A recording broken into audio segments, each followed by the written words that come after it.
Ya, ini ilmunya agak sedikit tinggi, tapi beta coba bawa di dalam bahasa yang sederhana supaya ibu-ibu di kampung apa?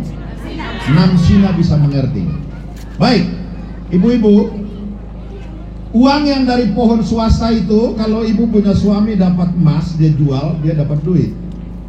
Dia kasih ke istrinya untuk beli makan anak, beli pakaian sekolah, dan seterusnya dan seterusnya. Uang yang dari pemerintah, itu pemerintah yang kasih uang kontan.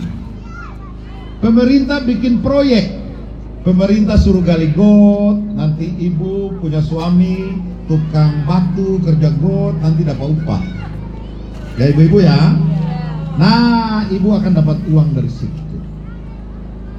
Tetapi masalahnya adalah kalau ada proyek got, ada proyek sekolah, ada proyek kantor, berarti ibu yang punya suami tukang batu menjadi nganggur, tukang kayu menjadi nganggur, tukang pasang tehel menjadi nganggur, dan seterusnya dan seterusnya.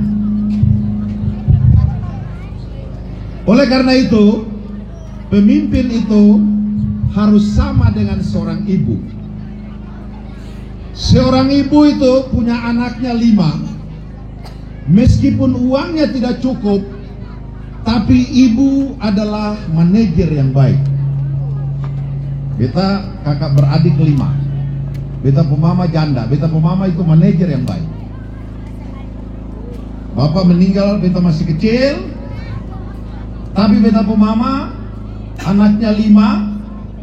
Dia seng beli ikan besar, dia beli ikan julung. Dia tumbuk itu di dalam lesong, dia campur dengan kelapa, baru dia bagi di anak 5-nya, semua bisa dapat makan. Oke? Ibu adalah manajer yang baik. Laki kasih kepeng banyak atau sedikit, dengan kemampuannya manajemennya yang pas-pasan, tetapi rasa cintanya itu dia bisa cari jalan sampai kasih makan anaknya semua. Oke ibu-ibu,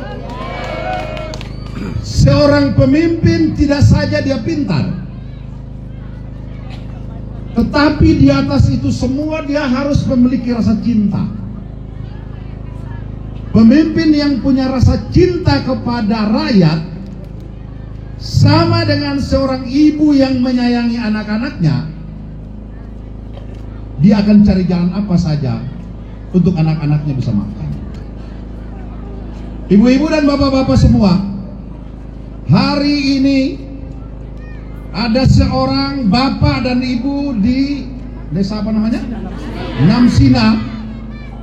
Dompung anak ada sekolah di Malang.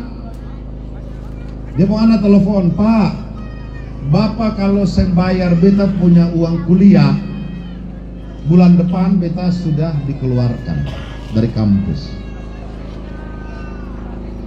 Atau anak disen telepon di depan bapak, tapi dia telepon di depan mama. Ma, bapak kalau saya bayar beta uang kuliah bulan depan beta sudah dikeluarkan. Ibu-ibu bisa bayangkan bagaimana mamanya itu menghadap suaminya dan menjelaskan. Dan bagaimana dia pun laki itu bingung bagaimana cari jalan untuk selamatkan anaknya, tidak boleh dikeluarkan dari kampus. Dalam situasi seperti itu, pekerjaan apa saja dia bisa kerjakan untuk selamatkan anaknya.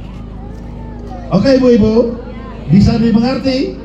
Nanti Bapak Dula akan bawakan kita ke dalam konteks tentang pemerintahan. Artinya bahwa ibu dan bapak menyayangi anaknya. Untuk bisa selamatkan anaknya tidak boleh di drop out dari kampus. Mungkin kalau malam-malam orang suruh pergi naik kelapa, dia bisa naik bapaknya. Atau malam-malam itu kalau ada orang yang minta tolong mamanya untuk cuci pakaian, nanti dibayar, mamanya akan ambil pekerjaan itu. Yang penting bisa selamatkan anak-anaknya. Bapak Ibu semua, tidak berbeda dengan seorang bupati dan gubernur. Tidak berbeda dengan seorang pemimpin. Jika dia mencintai rakyatnya, dia akan mencari jalan keluar apa saja. Yang penting rakyatnya di Bopolo, di Namsina ini harus keluar dari keadaan yang menjerat mereka tentang kemiskinan. Kalau seorang gubernur mencintai rakyatnya, dia tahu di sana banyak anak-anak yang nganggur. Di sana banyak ibu bapak yang menggadaikan kebunnya, yang penting anak-anaknya bisa kuliah, tapi setelah itu belum dapat kerja. Gubernur yang baik, dia harus mencari jalan keluar untuk membuka lapangan kerja supaya anak-anak itu bisa mendapatkan pekerjaan. Itu gubernur yang baik. Bukan gubernur yang banyak rakyatnya itu jadi pengangguran, bukannya dia mencari jalan keluar, tapi dia ancam undang-undang bakal di jalan-jalan. Siapakah gubernur itu? Jawablah sendiri. Bapak-bapak dan ibu-ibu saudara semua, uang banyak dan sedikit itu bukan masalah. Sama dengan ibu di rumah, uang sedikit pun bisa kasih makan anak. Artinya kalian punya bupati, kalian punya gubernur, punya duit sedikit tapi dia tempatkan kepada tempat yang pas, maka itu akan memberi efek yang positif terhadap pertumbuhan ekonomi.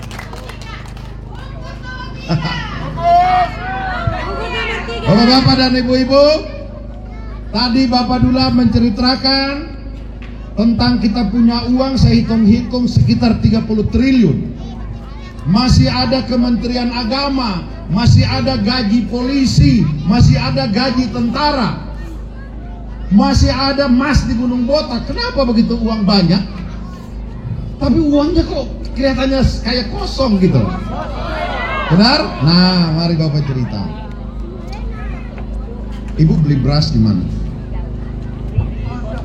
Di Oto, orang datang jual. Ibu beli gula juga sama. Beli tomat botol juga sama. Beli daun teh juga sama. Oke ya. Bapak-bapak dan ibu-ibu, dalam ilmu ekonomi dia bilang bahwa sektor yang paling mempengaruhi putaran uang adalah sektor konsumsi. Apa itu sektor konsumsi? Makan. Bapak-bapak dan ibu-ibu, bisa dimengerti?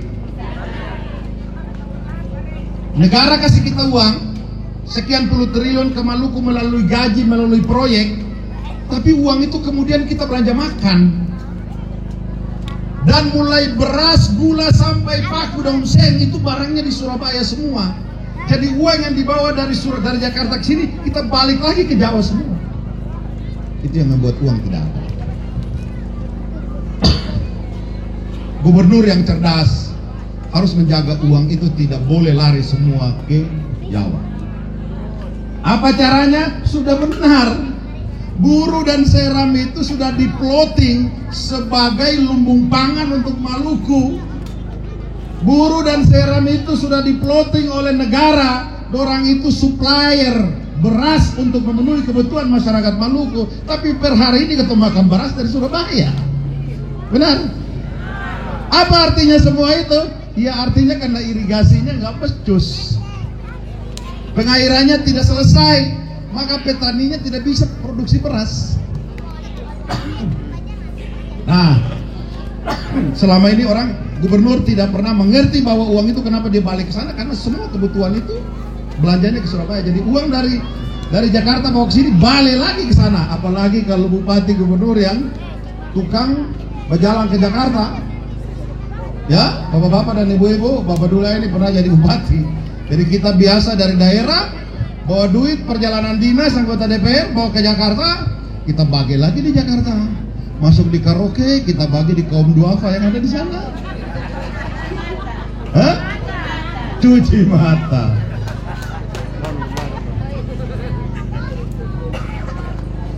Oleh karena itu ibu-ibu bapak-bapak, banyak hal. Mau memperbaiki Maluku ini butuh kepeng triliunan rupiah. Beta dikasih masukan oleh teman-teman dari Partai Koalisi, Pak Fanat, Bapak Cawagup, masyarakat buruh di wilayah apa yang butuh jalan? Batabual butuh jalan. Butuh jalan, beta tanya kira-kira ruasnya berapa jarak? 70-an sampai 100 kilo. Itu bisa menghabiskan duit di atas 500 miliar. Di Pulau Seram begitu banyak jalur jalan belum selesai. Irigasi untuk produksi padi itu butuh uang ratusan miliar, diburu dan diseram, bapak-bapak dan ibu-ibu semua. Artinya Maluku ini, bapak-bapak dan ibu-ibu, mau dibangun itu tidak boleh menggunakan cara biasa-biasa saja. Harus menggunakan pendekatan pembangunan dengan cara yang luar biasa. Tidak bisa bermain normal. Karena ranking kemiskinan di negara ini Maluku itu nomor 4 dari belakang. Dari 38 provinsi kita itu nomor 4 dari belakang, berarti 38, 37, 30, 38, 37, 36, 34. Kita di belakang 34. Termiskin. Bapak-bapak dan ibu-ibu. Oleh karena itu, mau menyelesaikan ini, bapak-bapak dan ibu, butuh gubernur yang pintar, butuh gubernur yang luar biasa, butuh gubernur yang moralnya bagus. Dan gubernur itu cuma maki saja. Butuh gubernur yang punya rasa cinta kepada rakyatnya, seperti yang tadi saya ceritakan, kecintaan orang tua kepada anak. Tapi di atas itu semua ibu-ibu, karena butuh uang banyak, kita butuh gubernur yang punya kedekatan dengan Presiden Haji Prabowo Subianto. Bapak Dula ini petani, bapak ibu semua, tete, beta ini petani. Beta ini petani pala. Yang pernah beta bermimpi mau calon. Tapi bapak ibu di sini petani ada keseng? Banyak. Nah, jangan khawatir. Petani sekarang mahal. Kalau dulu petani dianggap itu profesi yang rendahan, hari ini Abdullah Fanat mewakili para petani di seluruh Maluku, sangat laku dipinang oleh semua kandidat gubernur untuk menjadi calon wakil gubernur. Bapak Ibu, saya tidak pernah memasang baleho, saya tidak pernah muncul di medsos ingin menjadi gubernur wakil gubernur, tapi semua survei itu beta po angka yang paling tinggi. Padahal bapak tahu beta tinggal di hutan, bapak-bapak dan ibu. Jadi yang punya cengkeh, punya kepala, punya coklat, bapak mau bilang besok ini gubernur kalian Hendrik Leorisa, dia seorang politisi murni, dan wakil gubernur kalian Haji Abdullah Fanat, dia adalah seorang petani. Mari kita akan diskusikan tentang petani. Kemarin kalian punya gubernur sebelumnya tidak memberi perhatian kepada para petani karena dia tidak mengerti tentang pertanian. Percaya, besok segalanya akan berubah. Kemiskinan terbesar di Maluku itu, kalau dibedah, itu ada di para petani. Kenapa para petani tidak bisa naik kelas? Karena yang miskin petani, tetapi uangnya dikasih bangun got. Itu sama dengan dokter mendiagnosa orangnya sakit jantung, tetapi yang dikasih obat sakit perut. Gitu kira-kira ya. Benar gak? Yang miskin banyak petani, tapi uangnya tidak diarahkan ke sana, malah diarahkan ke yang lain. Nah, beruntung kali ini kalian bakalan punya wakil gubernur para petani. Oke? Beta pun anak 4 orang. Beta anak yang tua sekolah sampai di Amerika, tapi balik jadi petani. Besok kita ada konsep buat para petani. Kita bikin kebun. Kita bikin kebun, awalnya kita bikin kebun coklat, dan bapak tinggal siapkan lahan. Pemerintah provinsi yang tanam, yang pelihara selama 2 tahun, kamu yang kerja dikasih gaji selama 2 tahun. Setuju?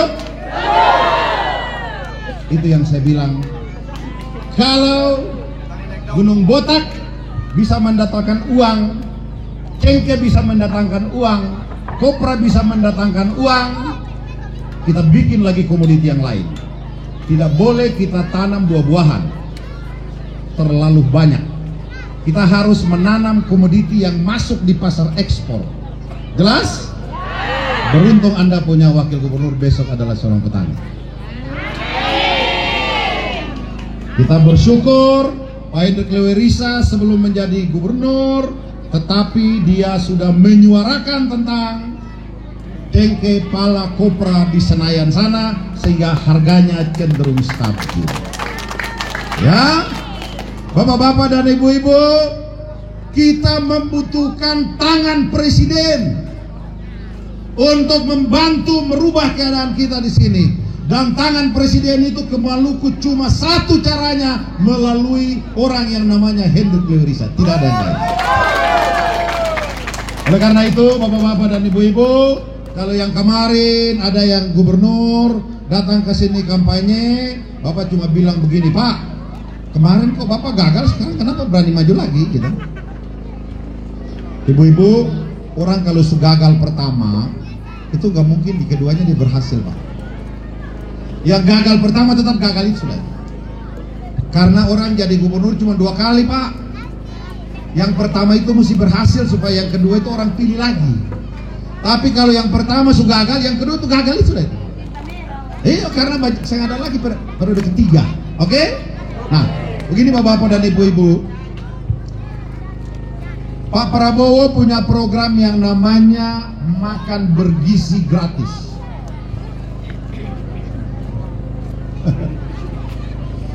Iya, Bapak Prabowo punya program itu menghabiskan anggaran setahun itu lebih dari 400 triliun. Hari ini Pak, Bapak Prabowo rapat dengan semua kepala daerah se-Indonesia, termasuk Kapolres dan Dim dan seterusnya. Salah satu diantaranya, beliau minta agar makan siang gratis, makan siang bergizi untuk anak sekolah dan ibu hamil itu harus sukses. Beta dan Bapak Hendrik waktu terima rekomendasi juga di briefing. Besok kalian berdua jadi gubernur dan wakil gubernur harus pastikan program makan siang gratis bergizi untuk ibu hamil dan anak sekolah itu harus sukses. Rasa-rasanya Prabowo bilang begitu, kayak kita rasa kita sudah jadi wakil gubernur begitu. Kayaknya ada tanda-tanda begitu ya. Dan bilang di kampung sebelah itu. Ibu-ibu ketemu nyanyi dong,